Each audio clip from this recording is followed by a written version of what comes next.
Assalamualaikum warahmatullahi wabarakatuh. Selamat pagi Anda semuanya. Pagi hari ini kembali kita akan lanjutkan materi kita ke tema 4, subtema 1, pembelajaran 6. Untuk itu, seperti biasanya, sebelum mulai belajar, mari kita berdoa menurut agama dan kepercayaan kita masing-masing.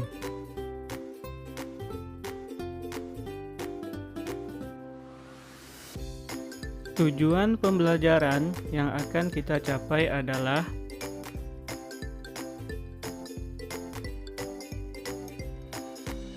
di era globalisasi sekarang ini, tentunya kita sering menyaksikan olahraga bela diri silat ditayangkan dalam acara-acara televisi.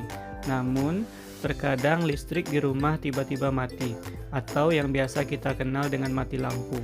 Bagaimana hal tersebut bisa terjadi? Amatilah gambar berikut ini dengan teliti. Setelah itu, baca teks eksplanasi tentang mengapa mati lampu. Listrik memiliki peran penting di era globalisasi. Globalisasi terjadi karena perkembangan teknologi di berbagai bidang, yang didukung oleh peran listrik sebagai sumber energi di dalamnya. Kehidupan warga dunia saat ini menjadi sangat dekat dengan listrik. Listrik menjadi bagian kehidupan dalam keseharian yang tidak terpisahkan, sehingga saat arus listrik di rumah mendadak terputus, biasa kita sebut sebagai mati lampu. Kejadian tersebut menjadi hal yang cukup mengganggu. Faktor apakah yang menyebabkan hal tersebut terjadi?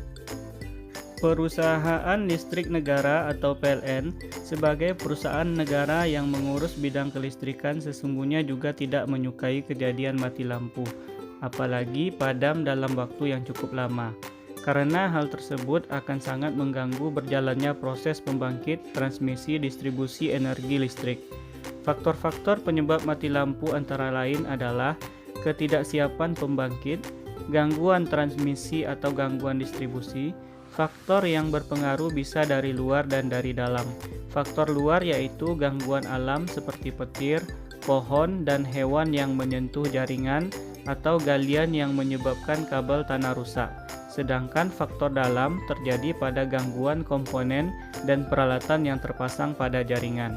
Nah, kita sebagai warga masyarakat pengguna listrik tentunya dapat membantu untuk mencegah terjadinya faktor luar guna menghindari terjadinya mati lampu. Mari kita bersama-sama ikut menjaga keberadaan listrik di tengah kita. Berdasarkan teks tersebut, jawablah pertanyaan-pertanyaan berikut ini.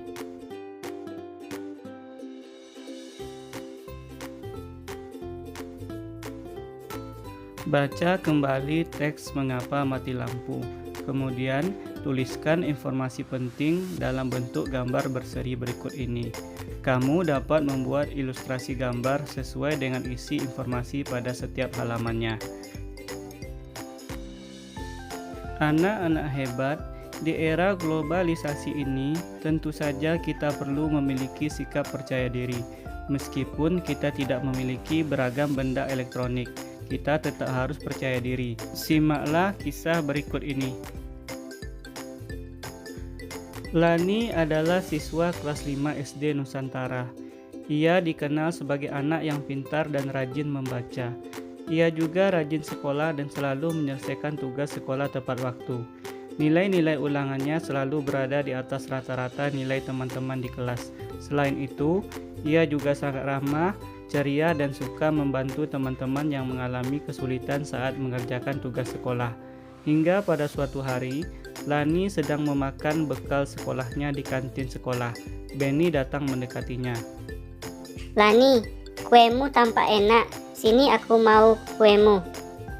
Ini setengahnya saja ya, karena aku lapar. Tadi pagi aku bangun kesiangan jadi tidak sempat sarapan.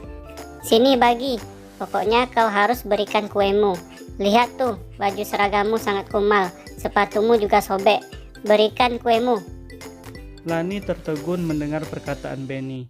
Ia baru menyadari bahwa dirinya memang hanya seorang anak miskin penjajah kue keliling. Ayahnya pekerja serabutan yang tidak menentu penghasilannya. Lani memandangi sepatunya yang tampak mulai menganga, juga seragam sekolahnya yang tidak lagi terlihat warna aslinya. Sejak hari itu, Lani kemudian menjadi anak yang pemurung. Ia tampak selalu sedih dan tidak lagi bersemangat untuk pergi ke sekolah. Berdasarkan teks drama sederhana tersebut, jawablah pertanyaan-pertanyaan berikut.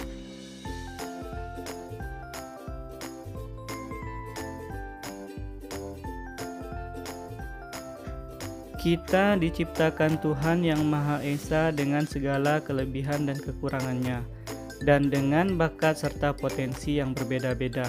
Perbedaan kemampuan dan perbedaan ekonomi tersebut hendaknya tidak menjadi sumber perpecahan. Perbedaan tersebut juga tidak perlu mempengaruhi rasa percaya diri. Teruslah berusaha, kenali potensi diri, kembangkan bakat yang dimiliki untuk menutupi kekurangan diri, serta selalu tampil percaya diri. Cukup sekian pembelajaran kita hari ini, semoga bermanfaat. Bapak akhiri dengan Assalamualaikum warahmatullahi wabarakatuh.